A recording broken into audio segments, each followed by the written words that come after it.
There comes a time in every person's life when the noise outside becomes unbearable. The pressure to be more, to prove yourself, to react to everything, it starts to eat at you.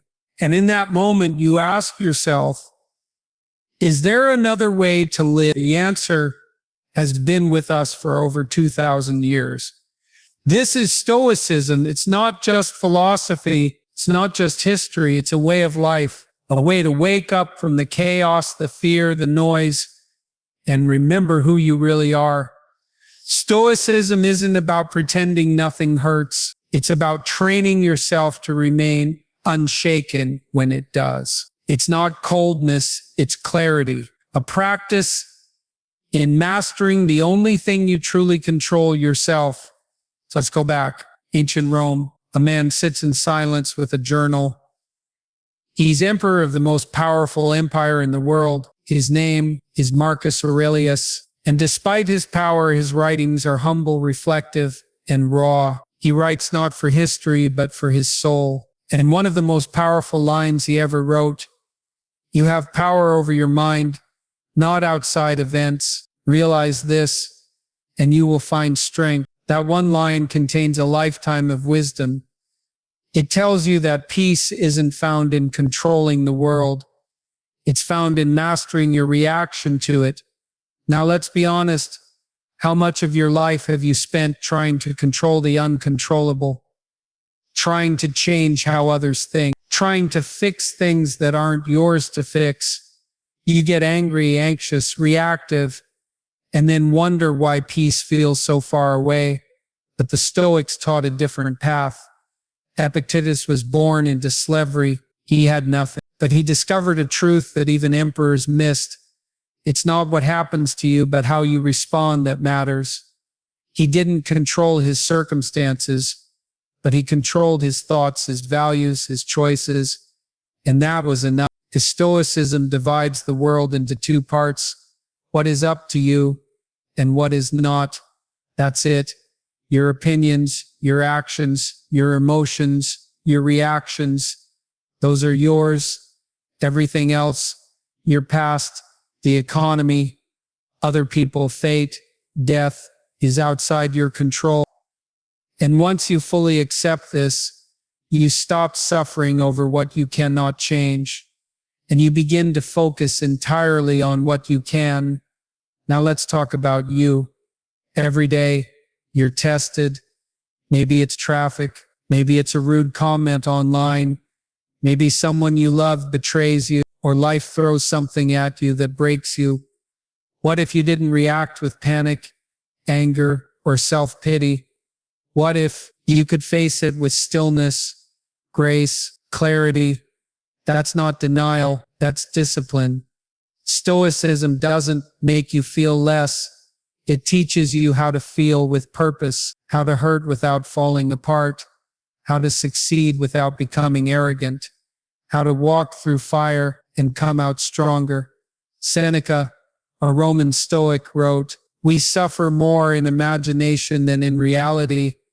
Think about that. So much of your fear, your stress, your anxiety, it's not what's actually happening, it's what you think might happen. You're rehearsing pain, replaying wounds, fighting ghosts.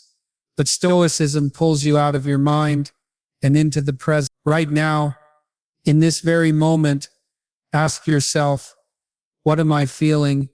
Is this emotion useful? Am I acting with intention or reaction? This is where freedom begins. The Stoic is not a cold stone wall. The Stoic is a fire controlled, focused, alive. Let's talk about modern life. We're constantly bombarded. Social media, bad news, status games, opinions.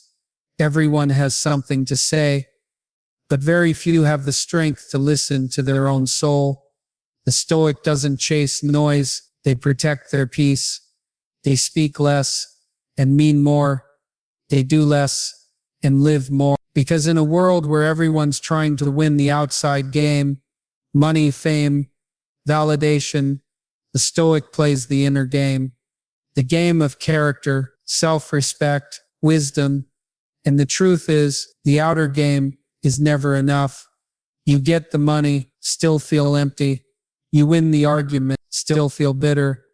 You gain followers, still feel fake. Why? Because you never addressed the root, your relationship with yourself. Stoicism is the ancient reminder that no external success can replace internal mastery. Ask yourself, am I reacting or responding? Am I chasing or choosing? Am I avoiding pain or transforming through it? You see, hardship is not your enemy. It's your greatest teacher. The Stoics believed in amor fati, the love of fate, not just accepting what happens, but embracing it.